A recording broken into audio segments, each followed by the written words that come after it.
केरल के वायनाड से कांग्रेस उम्मीदवार राहुल गांधी ने लोकसभा 2024 के उम्मीदवार के तौर पर आज अपना नामांकन दाखिल कर दिया। इससे पहले बड़े लाव लश्कर साथ उन्होंने रोड शो भी किया।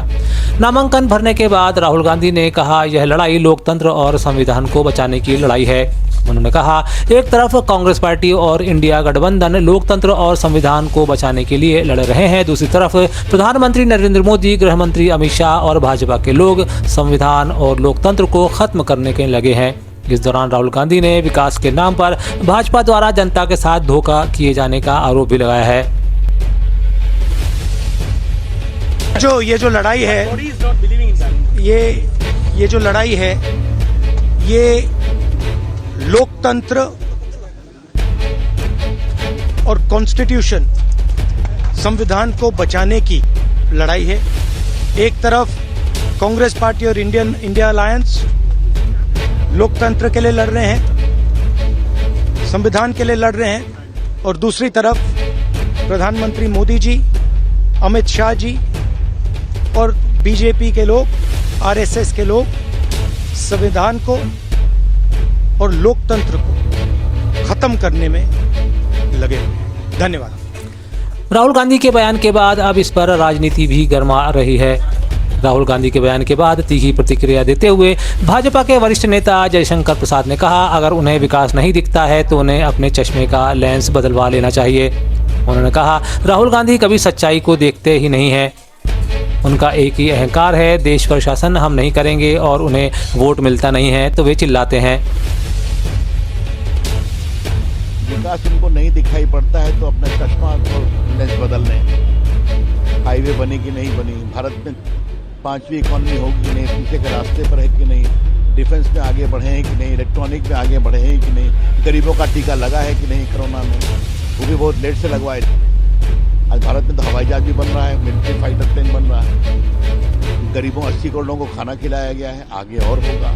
220 करोड़ फ्री डोज कोरोना का टीका लगाया गया है। तो राहुल, देखिए, राहुल गांधी कभी सच्चाई को देखते हैं, उनका एक ही अहंकार है, देश में शासन हम ही करेंगे, और उनको वोट मिलता नहीं तो चिल्लाते हैं। धन्यवाद। सर, एक सवाल है,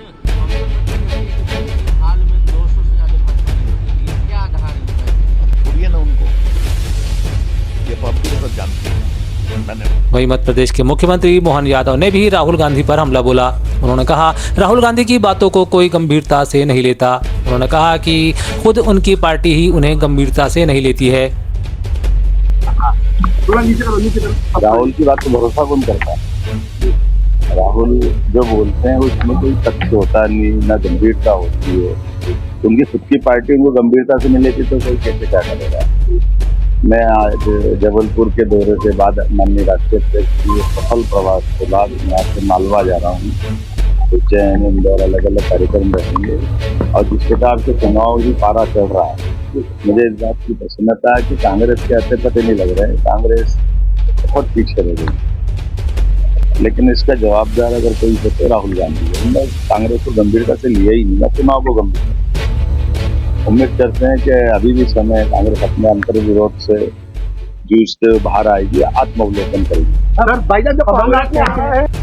मध्य प्रदेश में लोकसभा चुनाव से पूर्व राजनीति का पारा गर्म होने लगा है। इस पर बयानों के तीर भी अब शुरू हो गए हैं। ऐसे ही एक मौके पर जब मध्य प्रदेश के प्रदेश अध्यक्ष वी.डी. शर्मा खजुराहो सीट पर चुनाव लड़ रहे हैं ने आज अपना नामांकन दाखिल किया। इस मौके पर स्टार प्रचारक केंद्रीय मंत्री स्मृति ईरानी उनके साथ थीं।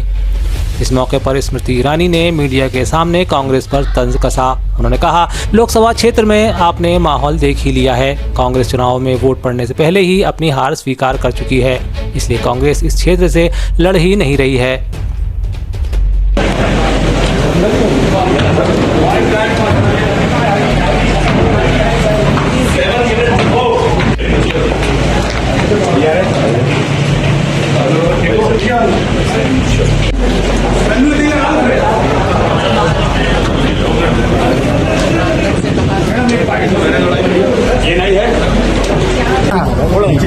आज का नामांकन हमारे प्रदेश अध्यक्ष मध्य प्रदेश भारतीय जनता पार्टी वी.डी. भैया का इस बात का संकेत है कि मध्य प्रदेश की धरा पर हर लोकसभा क्षेत्र में कमल का फूल खिलने की तैयारी में है। इस लोकसभा सीट से विशेष कांग्रेस का ना लड़ना ही इस बात का संकेत है कि कांग्रेस ने चुनाव का वोट डलने से पहले ही इस क्षेत्र में अपने हाथ को स्वीकार कर लिया है। लोकसभा चुनाव से पूर्व दिल्ली में कांग्रेस ने पार्टी की 5 न्याय 25 गारंटी को देश के लोगों तक पहुंचाने के लिए घर घर गारंटी योजना शुरू करने का ऐलान कर दिया है। कैंपेन शुरू करते हुए कांग्रेस के राष्ट्रीय अध्यक्ष मल्लिकार्जुन खड़गे ने इसकी शुरुआत north east Delhi Lok Sabha seat से की है। पार्टी की प्लानिंग है कि कम से कम 8 करोड़ घरों में कांग्रेस की गारंटी कार्ड पहुंचाए जाएं। इस मौके पर कांग्रेस अध्यक्ष खड़गे ने कहा कि पार्टी के कार्यकर्ता कम से कम 8 करोड़ घरों में गारंटी कार्ड पहुंचाने के लिए तैयार हैं। देश की राजधानी दिल्ली में नॉर्थ ईस्ट संसदीय सीट में आज जो कांग्रेस गारंटी कार्ड हम डिस्ट्रीब्यूट कर रहे हैं, ये सारे देश में हम एक संदेश देने के लिए कि हमारे जो 5 गारंटीज है और उसके तहत 25 गारंटीज सारे देश में हम करने के लिए पहले से देश के सामने हमने ये मुद्दा रखा है। खास करके यहाँ के दिल्ली प्रदेश कांग्रेस कमेटी के अध्यक्ष, कांग्रेस के कार्यकर्ता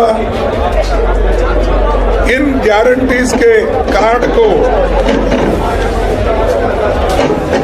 इन गारंटीज के कार्ड जो है, ये कार्ड हमारे लोग घर घर बांटेंगे, लोगों से मिलेंगे और उनको बताएंगे कि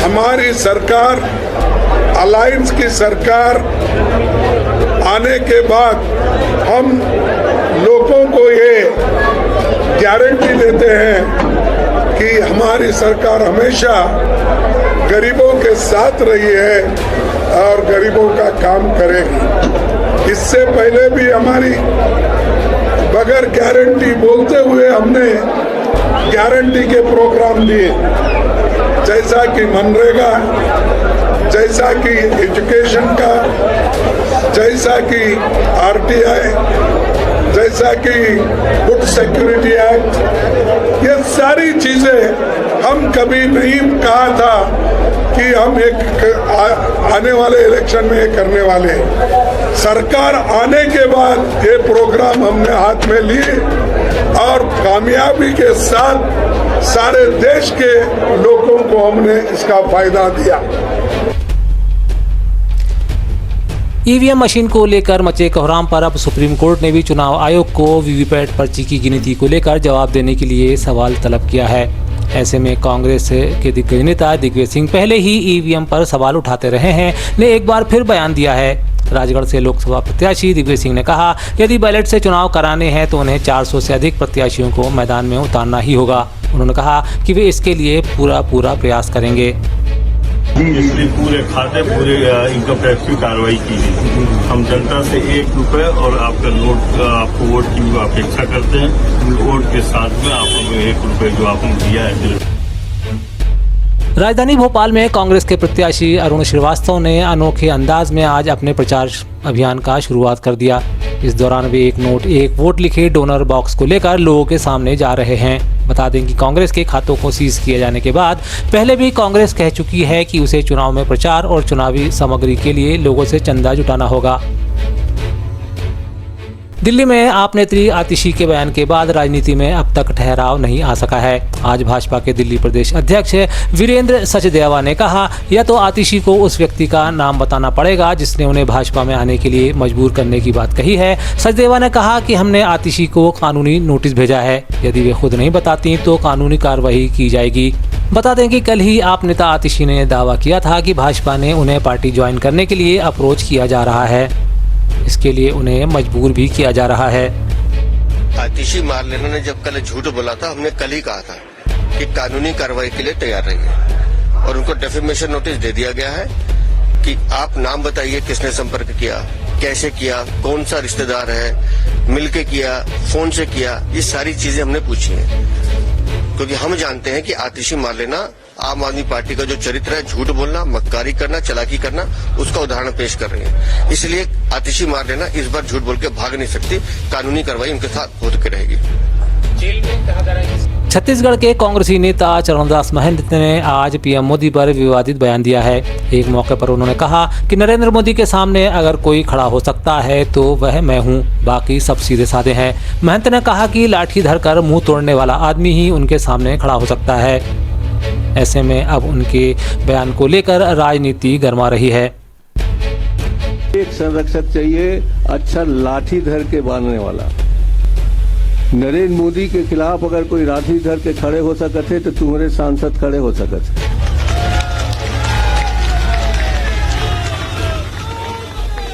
बाकी मन सीधवा साधवा है और ये देवेंद्र भी खड़े हो सकते हैं। शिव लाठी धरे नहीं सके, गाड़ी दे सके।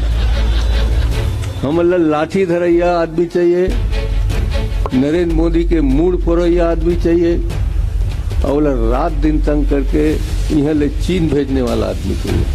तय फीट हस एक पर तो मैं प्रार्थना करता हूँ, आप सब वोट देवा और भारी बहुमत से जितावा, इसके प्रार्थना है। बहुत बहुत धन्यवाद।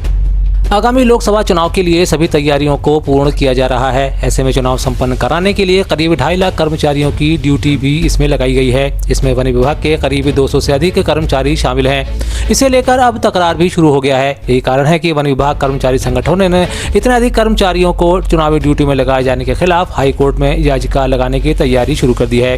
इसके लिए तेंदुपत्ता संग्रहण और जंगलों में आग की घटनाओं को रोकने के लिए होने वाली स्टाफ की कमी का इस कारण बताया गया है। ये सही है कि इस बार जो चुनाव हो रहे हैं, लोकसभा के चुनाव भोपाल में 7 मई को होना तय हुआ है और इसमें हमारे यहाँ से लगभग 190-200 कर्मचारियों की ड्यूटी लगी है। पूरा मैदानी अमला भी लगा है और उसके साथ साथ कार्यालयीन कर्मचारी भी लगाए गए हैं और इस मामले में काफी बात भी आई है। हाईकोर्ट में भी ये मैटर गया था। हाईकोर्ट मैटर के बाद में फिर इलेक्शन कमीशन में भी राहत दी है उसमें हमें। अभी वन विभाग की जो सबसे बड़ी समस्या इसमें है कि हमारा ये जो समय होता है 1 मई से तेंदुपत्ता संग्रहण का काम शुरू होता है और दूसरा ये जो समय है, अब ये गर्मी बढ़ रही है तो जंगलों में आग की घटनाएं भी बढ़ती जाती हैं और आप भी जानते हैं कि यदि इसमें मौके पे अमला नहीं रहा तो आप समझ सकते हैं कि आग बुझाने की जो कार्रवाई है उसमें वो तत्परता नहीं आ पाती।